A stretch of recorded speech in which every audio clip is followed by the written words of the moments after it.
já de início, porque eu tô com a voz meio ruim, que eu tô melhorando de um resfriado aí. Mas acho que dá para todo mundo escutar, dá?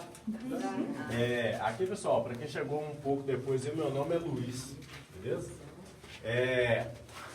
Começar, né? Aqui, pessoal, para vocês entenderem um pouco desse trabalho da mineração, de quando ele começou e quando ele terminou. Né? Aí, sempre que eu estou me referindo à mineração, eu estou falando da extração do ouro da serra. Quando a gente vê o ouro retirado ali do rio, né?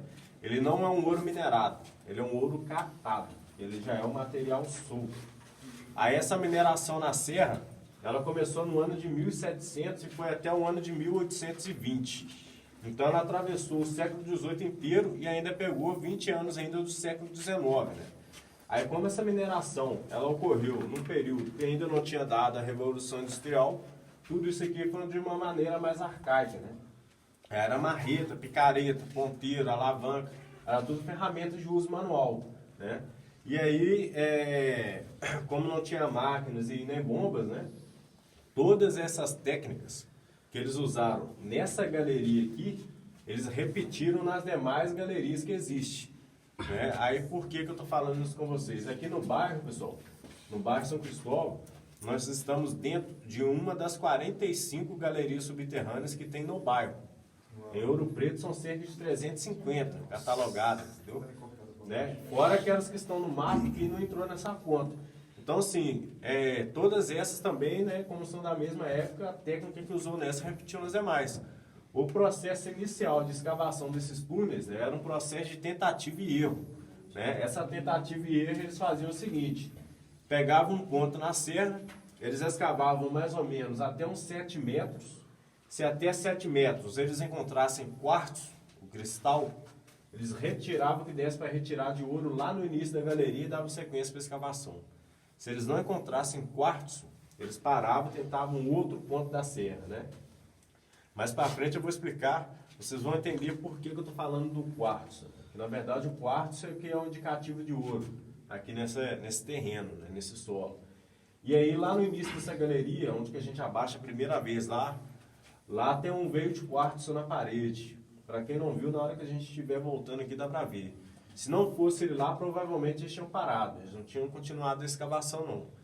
Como eles viram que ia continuar, logo do lado direito, mais ou menos na altura da cabeça, tem um túnel menor ali na parede. Ali. Aquele túnel lá na frente é um duto de ventilação, pessoal. Aquele túnel lá, ele servia, né, para poder chegar mais oxigênio aqui dentro. Além, né, óbvio, das pessoas que estavam aqui dentro trabalhando, que precisavam de oxigênio, o que mais consumia oxigênio era outra coisa, que era o fogo. Né? Porque aqui dentro você não tinha luz elétrica. Aí a iluminação era queimar tocha ou então queimar candeeiro. E aí o fogo no espaço fechado ele vai consumir o oxigênio mais rápido. Né? E eles usavam na época, era muito óleo de mamona para poder estar queimando. E aí aquele túnel ele é menor para ele poder funcionar fisicamente. Né, que quando você tem um túnel maior, que é esse que nós estamos nele, o ar que chega pelo túnel menor lá na frente, esse maior empurra lá para trás, por conta da pressão, né? Então eles faziam com que o oxigênio chegasse lá atrás, e para medir o nível de oxigênio aqui dentro, eles sempre usavam um pássaro. Geralmente era um passarinho da raça canário, né? Que enquanto ele estava aqui dentro, ele estava em pé, tá beleza, né? O oxigênio está acabando, ele desmaia.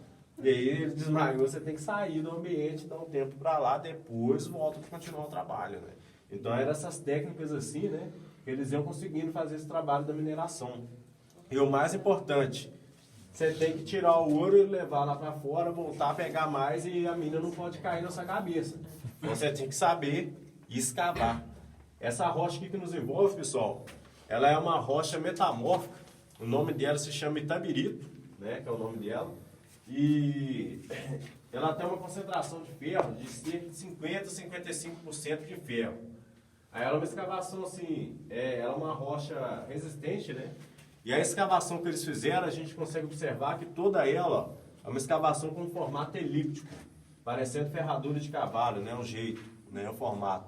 Aí esse tipo de escavação, pessoal, é o melhor que tem para redistribuir o peso que está ficando concentrado aqui na parte superior.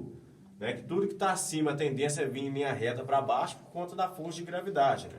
Quando você escava desse jeito, o peso, né, você tira ele dessa linha central e transfere para a lateral. Na prática, o que ocorre é que você tira o peso do teto e redistribui para as paredes da galeria. Né? E aí você vai deixando a estrutura, né, bem mais, né, sustentável.